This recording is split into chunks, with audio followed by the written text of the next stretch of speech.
Today, we will examine one of the most brutal cases of cyber stalking ever seen in the United States.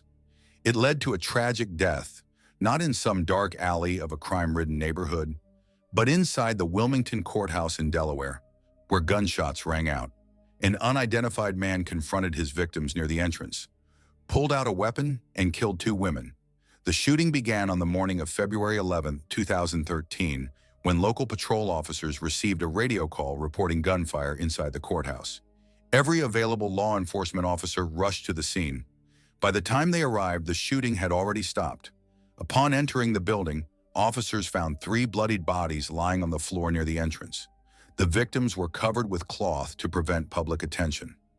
At that moment, there was already a suspicion about who had opened fire, but it turned out to be incorrect. The perpetrator, who had killed two people, had taken his own life. This tragic event was preceded by years of fear and torment suffered by one of the victims. Detectives launched a full investigation, and soon the pieces of the puzzle began to fall into place. A thorough examination was conducted to reconstruct the entire sequence of events. Specialized teams were assembled, meticulously combing through every inch of the courthouse and surrounding areas. That's where investigators found the first clues. They were confident that the shooter was directly connected to one of the victims, Kristine Belford, who had been subjected to relentless harassment for years. 6 years before the shooting, on September 9, 2007, at approximately 9 p.m., a detective received a call from a distressed woman. She claimed that her three young daughters had been kidnapped and was convinced that the perpetrator was her ex-husband, the children's father, David Meticulously. The caller was Kristine Belford. She also suspected that David's mother, Lenore Meticulously, was involved in the incident. Kristine informed the police that on August 26, 2007, David Meticulously and his mother had come to pick up the three girls. He had told her he was taking them on a trip to Disneyland in Orlando, Florida. The couple had been divorced, and David had joint custody of the children. He had never shown signs of violence, and there had been no major issues between them, so Kristine did not suspect anything and willingly let him take the children. They left in an RV, heading off on their journey. But 2 weeks passed, and David had completely disappeared. He had cut off all communication. The most terrifying part was that he never returned the children. Worse yet, he ignored all of Kristine's phone calls. She grew increasingly anxious. At first, the detective didn't immediately suspect foul play. Child custody disputes were among the most common reasons for police involvement after divorces. He tried to reassure Kristine, believing that the children would return once their father had spent enough time with them. Perhaps something had delayed their trip. However, despite his calm approach, the detective couldn't ignore the desperation in the woman's voice. He attempted to contact David himself, but failed. The father's phone had been turned off. Digging deeper into David's background, the investigator discovered that he owned an ophthalmology practice. That was where he had first met Kristine, who had started working for him. She had been previously married and had a daughter, Catherine, from her first marriage, born in 1996. But that hadn't prevented her relationship with David from developing. He had immediately fallen for the charming Kristine, and they soon started dating. Their relationship developed rapidly, and everything seemed to be heading toward marriage. However, David was in no hurry to introduce his fiancée to his family, fearing their reaction to her past. He was worried that his strict parents would not accept her into the family because she had a daughter from a previous relationship. Eventually, just before the wedding in 2001, he finally introduced his future wife to his parents, and to his surprise, everything went smoothly. After getting married, the couple bought a house in Middleton, New Jersey. In the years that followed, they had three more daughters, Laura, Lee, and Karen. The birth of their children and the daily struggles of family life created a growing distance between the spouses, leading to frequent arguments. David believed that moving to a new place might help, so they relocated to Wilmington, Delaware. Later, David's parents moved in with them to provide support. However, this only made things worse.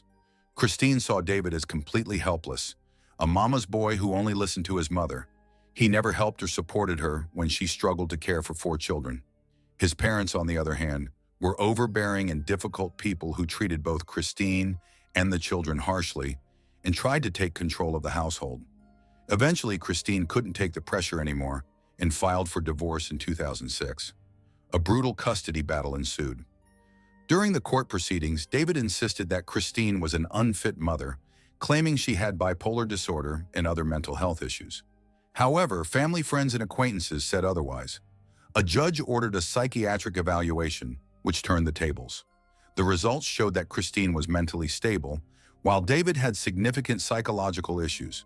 He suffered from stress, depression, occasional detachment from reality, and uncontrollable fits of rage. Based on witness testimonies and the psychiatric report, the court granted full custody to Kristine, while David was allowed visitation on weekends and holidays. Kristine continued living with her 4 daughters, while David moved back in with his parents. David came from a close-knit family where everyone was deeply involved in each other's lives. His father, Thomas, was a gun collector and had once worked as a police officer, but was dismissed after just 4 years for misconduct. He later worked for the Postal Service and then as a bus driver. David's mother, Lenore, was employed at a nursing home. On the surface, they seemed like an ordinary family with no criminal history. However, in a conversation with a detective, Kristine insisted that David and his family were obsessed with the children and were dangerous people. She begged the police to take action to protect her daughters. Some also found the Meticulously family to be rather peculiar. In reality, the situation was far more complicated. David's parents were highly controlling, selfish, and aggressive. His mother was furious that the court had ruled in Kristine's favor. Lenore began pushing her son to continue the legal battle for custody. They were willing to do anything to take the girls away from Kristine. The detective's suspicions grew stronger, especially after Kristine later returned to the police station with her custody documents.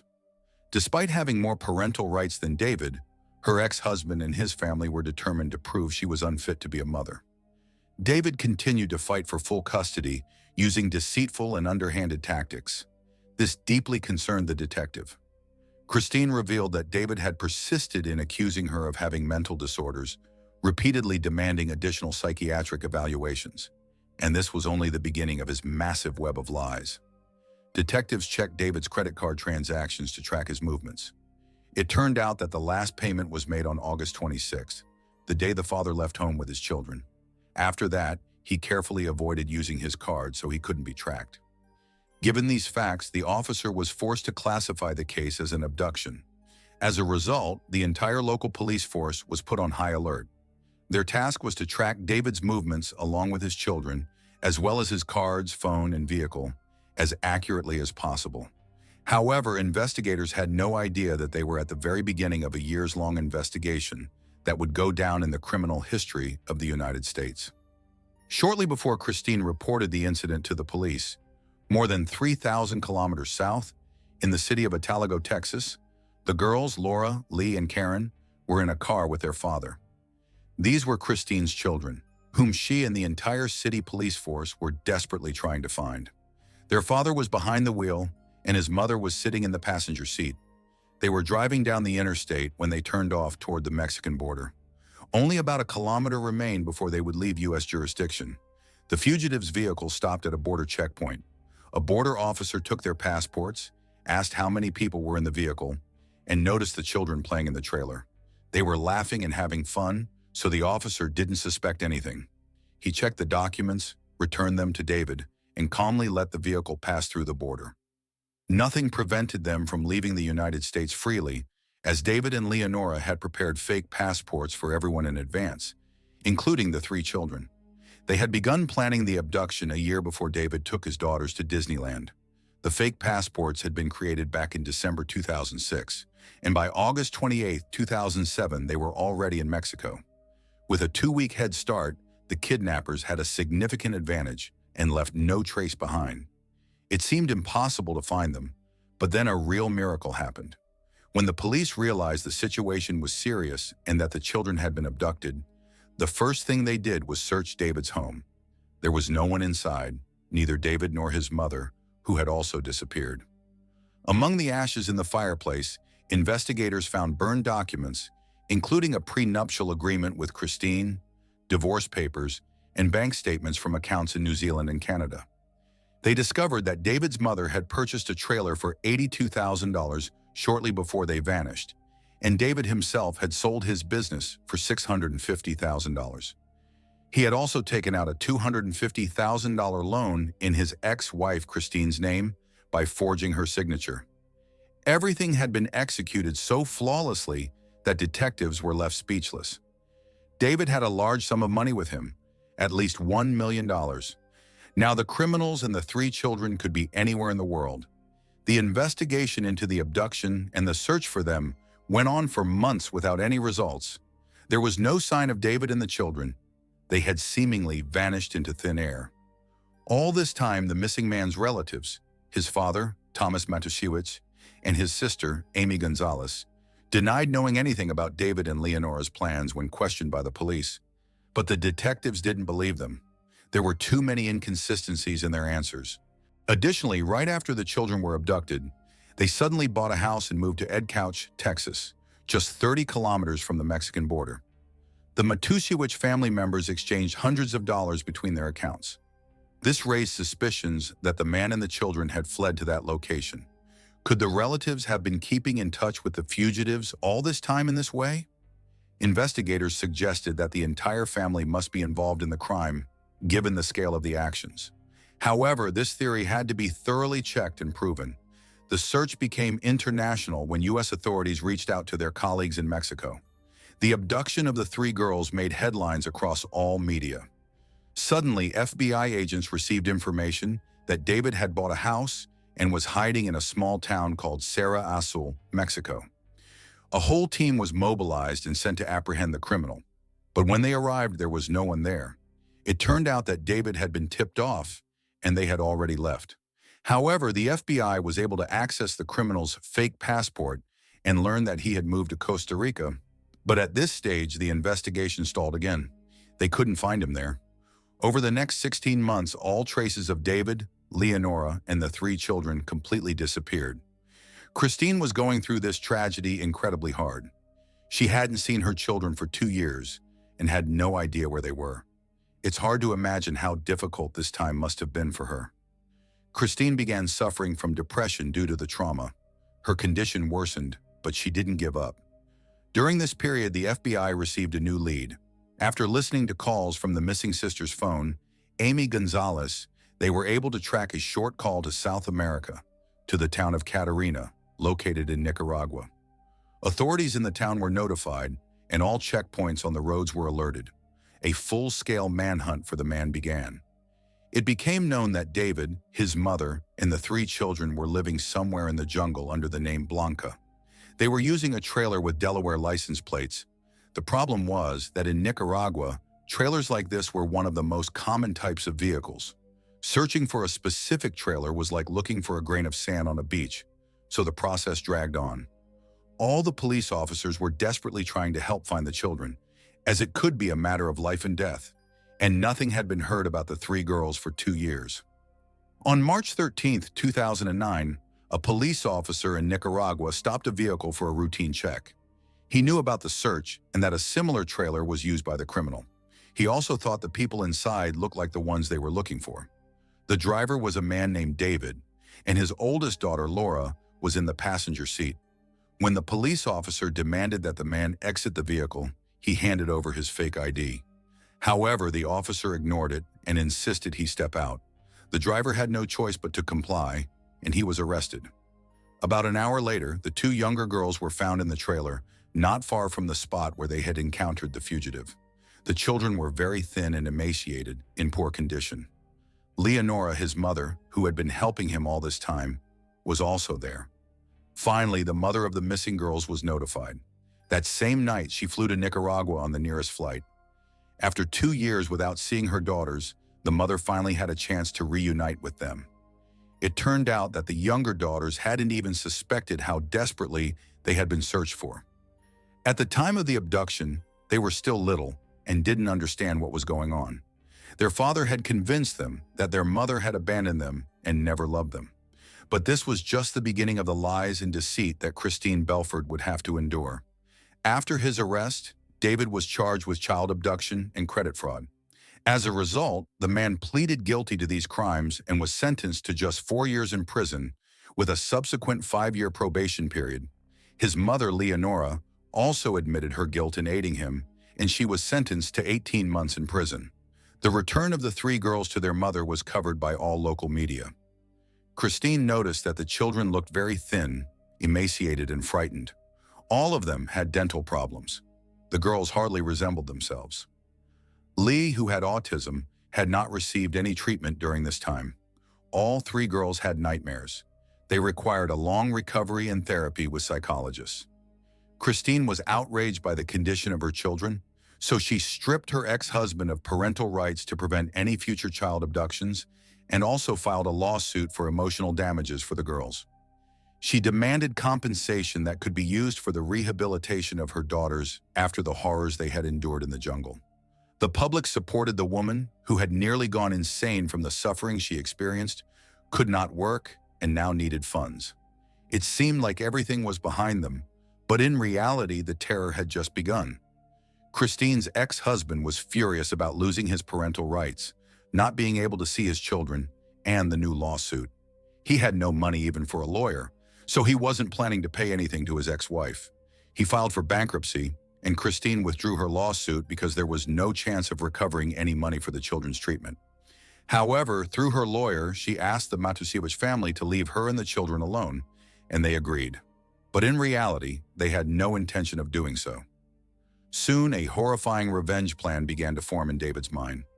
On December 22, 2009, he sent a letter from prison addressed to his sister, Amy. It was a short message with just one sentence: "I'm done pretending to be a good guy." While the girl's father was behind bars, it seemed that the children's lives were starting to improve. They gradually recovered, went through rehabilitation, and had their teeth treated. During this period, Kristine was contacted on social media by a stranger named Cindy Bender. She asked if everything was okay with the family and emphasized that she had dated David in the past. So she understood the kind of cruel person Kristine had faced. Gradually, the women talked, found common ground, and continued close friendly communication.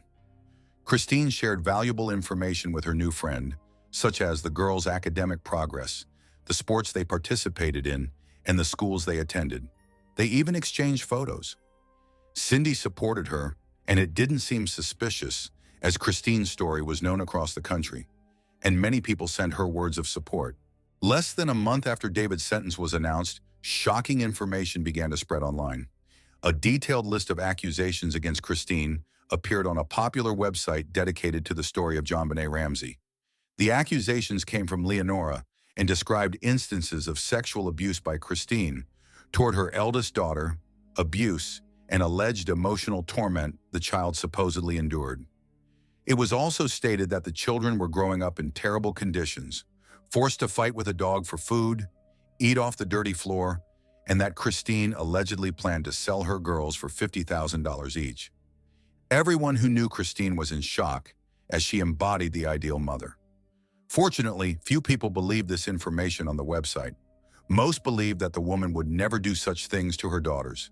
Kristine, in turn, knew that David was behind this, trying by any means to discredit his ex-wife in order to strip her of parental rights as well.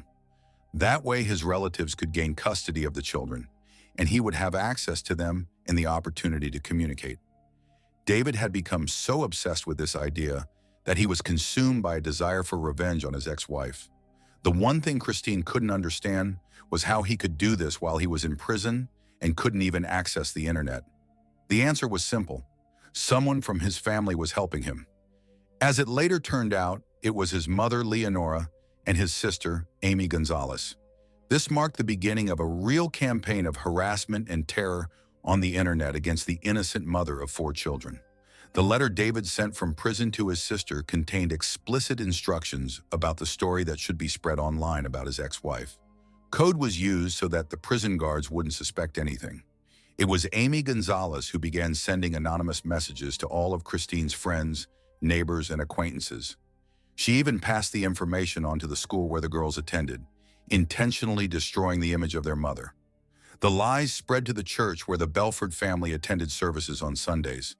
This information planted a seed of doubt about the respectable Kristine, and the subsequent letters worsened the situation. Naturally, she suffered because of this. The victim of the bullying was even forced to leave the Sunday school where she had worked as a teacher. Kristine had taught the younger grades about sacred scriptures.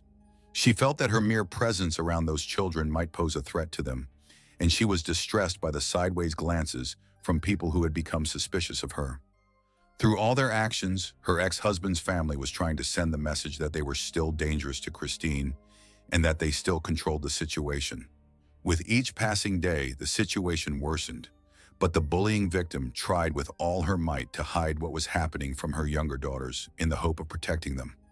At that time, Kristine's eldest daughter from her first marriage, Catherine, had turned 16, and she supported her mother and sisters.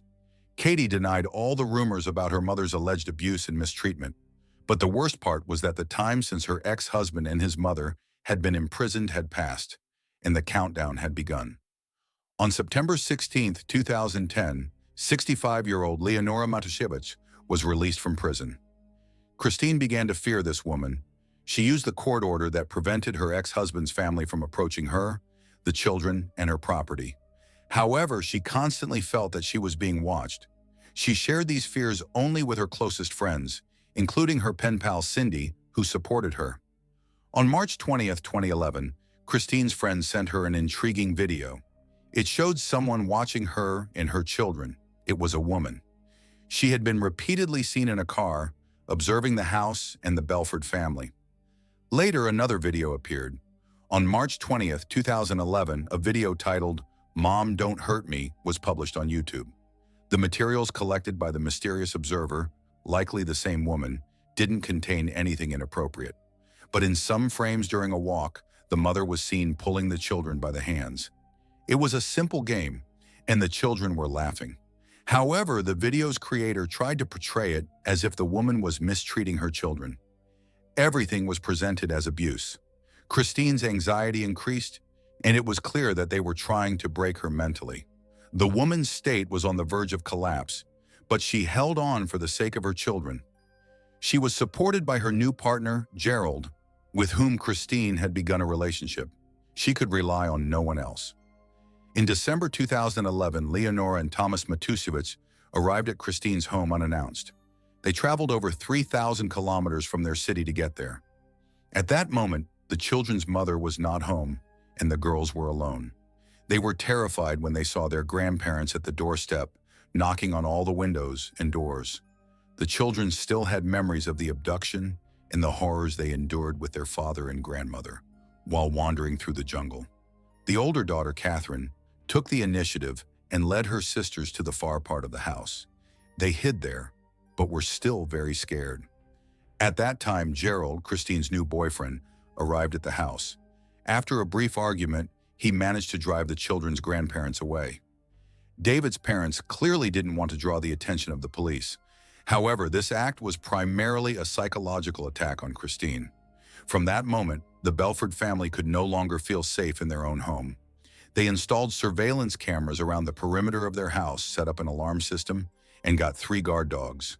Next to each door in every room, including the bedrooms of the older girls, they even kept a knife for self-defense. The grandparents continued to appear in their neighborhood and watch their house. Despite all their security measures, Kristine and the children still lived in fear, and nothing seemed to help. Eventually, Kristine decided to sell her house and move far away, so that she and her children would not be found. She put the house on sale and began looking for a new cozy place for herself and her children, far away from this town. She decided to share her concerns and plans to move with her pen pal Cindy.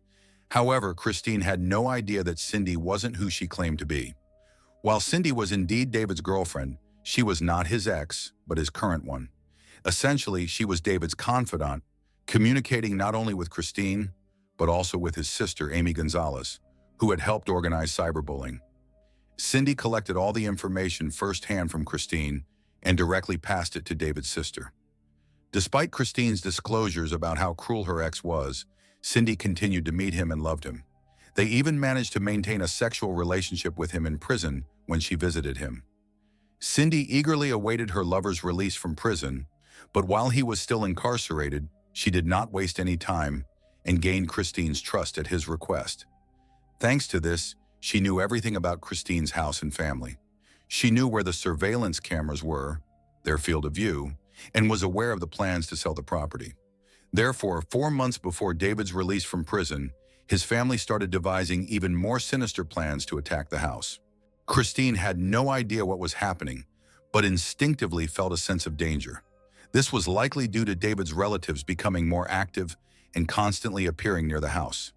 Sometimes Kristine felt like she was going crazy and becoming paranoid, but in reality, this wasn't a hallucination.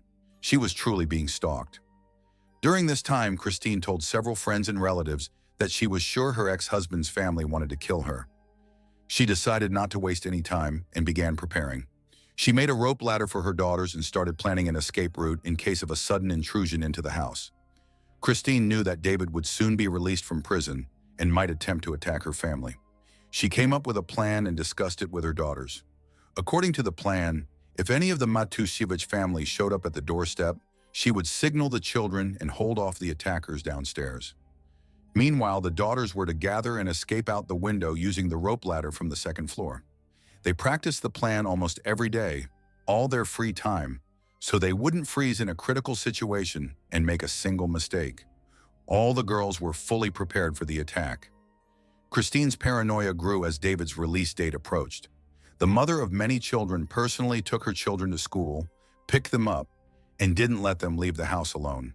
The children were so terrified that they didn't even want to go outside themselves. On April 13, 2012, the main villain of the story, David, was released from prison.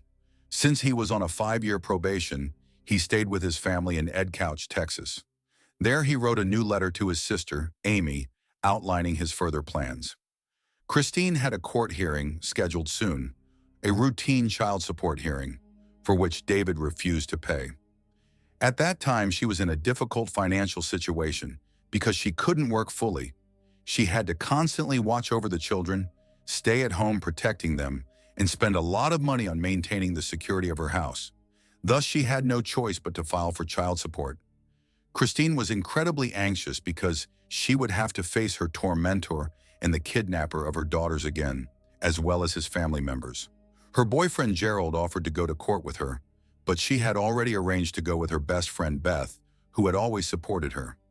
Kristine didn't want to anger her ex-husband in court, so she refused to go with Gerald. Little did she know that she was in danger at court. Unfortunately, this event turned out to be fatal. Around 8 a.m., Kristine arrived at the courthouse. Her friend was already waiting at the entrance. Both women went through the door and headed toward the metal detectors. Kristine was walking next to a man but didn't recognize his face. Suddenly, he pulled out a gun and shot her in the chest. She died right in the courthouse. The next bullet was meant for her companion, Beth. She tried to run but didn't make it. The woman became an innocent victim and also died on the spot. A shootout began, creating total chaos, and 2 police officers were injured. However, they managed to stop the attacker, wounding him as he was leaving the building. When he realized he wouldn't be able to escape, he pointed the gun at himself and shot. But it wasn't David, it was his father, Thomas Matiuszewicz. Detectives working on cases involving the criminal family arrived quickly and understood that this was far from the end of a sinister plot. It was clear that this was staged to obtain the children, and they could be in danger. Now they needed to find the girls as quickly as possible. Law enforcement officers rushed to the school where Laura, Lee, and Karen were attending. They arrived just in time. By the time the police got there, David was already in the building. The girls were taken to a safe place, and David was arrested and placed under custody. However, the criminal denied knowing anything about his father's plans. Naturally, no one believed him. It was obvious to everyone that he knew about what had happened. David and his father had arrived at the courthouse building, but David didn't go inside. During the shooting, David had been sitting in his car near the building, seemingly waiting for his father.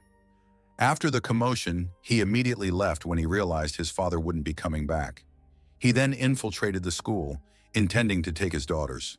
But David remained unwavering, showing no emotion even when he learned that his father had taken his own life. A large arsenal of weapons was found in David's car, which he couldn't have missed while sitting behind the wheel. There was also a red notebook in the vehicle, containing a list of future targets. Among the names was the lawyer of his ex-wife, who miraculously avoided the attack because he arrived just a little later. Leonora and Amy were taken from their home in Maryland, where they had been hiding, and brought in for questioning. The female members of the family also denied knowing anything about Thomas's plans. Afterward, FBI agents searched the Stalker family's home, discovering thousands of pieces of evidence indicating that the conspiracy against Kristine had been planned for months. It turned out that the Matiusiewicz family's plan was far from finished, even after Kristine's death. They intended to take the children from the school and smuggle them out of the country. Arresting them was the only way to stop them. However, at that time, there was no evidence against Leonora and Amy, so they were released but placed under surveillance. The sister didn't waste any time. Only 2 days had passed since Kristine's murder, and Amy Gonzalez had already gone to court to file for custody of the children, but her request was denied. On February 21st, Leonora Matiusiewicz appeared before the court. She defended her deceased husband but still denied any involvement in the conspiracy and persecution. According to her, Thomas had long suffered from pain due to a hemangioma, a brain tumor that drastically changed his behavior.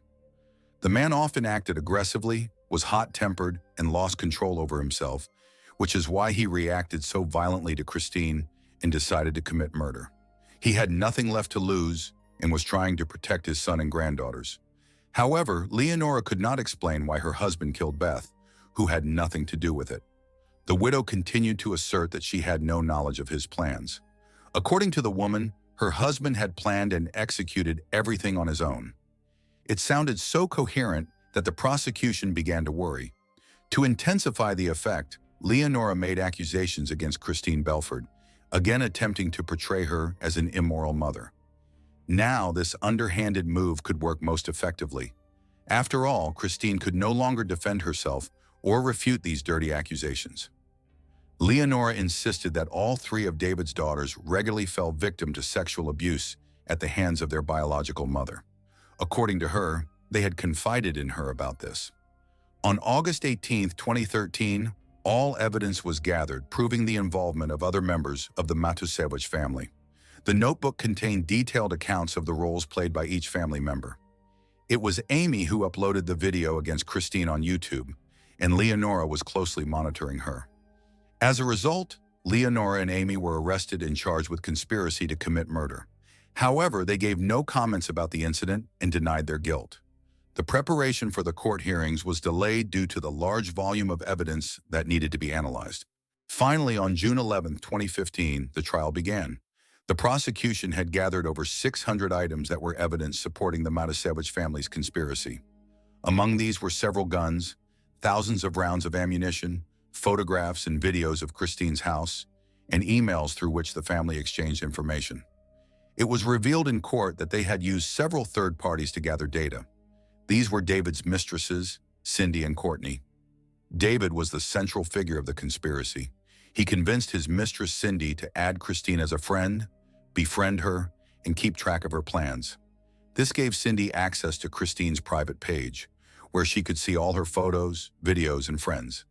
This information proved to be very useful for the family in carrying out their plan. Another mistress, Courtney, was monitoring Kristine's house and recording videos to gather compromising material. But she couldn't capture anything incriminating. The video that was uploaded showed Kristine pulling her daughter by the hand while playing. They tried to portray these actions as child abuse, but it didn't work, and no one saw anything wrong with it. However, the defense also had a clear position. David and Leonora claimed that they wanted to save the children from their devious, perverted mother. But the prosecution had an important trump card: Kristine's children, who could tell the true story. The prosecution was initially supported by Catherine, Kristine's eldest daughter from her first marriage. At that time, she was 20 years old. Katie shared her concerns that the Matiusiewicz family would stop at nothing until they could get her sisters. She had always considered them dangerous and feared that something similar would happen to her mother. She also described the situation in detail and the unrelenting fear that the pursuers had instilled in her family for many years. But despite this, the defendants continued to insist on their innocence. They were highly organized and extremely methodical in their statements. This could cast doubt on their guilt and reduce their sentences. The Matiusiewicz family had created such a convincing lie that there was only one person left who could refute it. Laura, the middle daughter of the murdered Kristine, took the stand. At that time, she was 13 years old. Her testimony was given behind closed doors for the child's safety. She refuted all of the Matiuszkiewicz family's claims about abuse and mistreatment of Kristine and finally restored her biological mother's reputation. After that, the members of the stalker's family couldn't find anything to say in response. As a result, in February 2016, 48-year-old David, 43-year-old Amy, and 71-year-old Leonora were found guilty. All three were sentenced to life in prison without the possibility of parole. By the time the verdict was delivered, Leonora was terminally ill. She no longer cared. On May 6, 2019, 71-year-old Leonora died in prison. The conviction of the Matiuszkiewicz family was an unconditional victory for Kristine's daughters. They honored the memory of their beloved mother, who had stood up to a whole family of criminals. She had been able to protect her children, even at the cost of her life. Now they were safe. After Kristine's death, the three younger daughters were placed in foster care. Their whereabouts are unknown.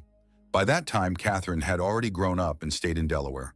She herself became a mother in hopes to reunite with her sisters. Both of David's lovers, Cindy Bender and Cordy Emerson, who helped him, testified against him in court. According to their testimony, David manipulated them and forced them to help him. Thanks to their cooperation with the investigation, all charges were dropped against them. That's all for today. Let's discuss this story in the comments. Take care of yourselves and see you next time on the channel.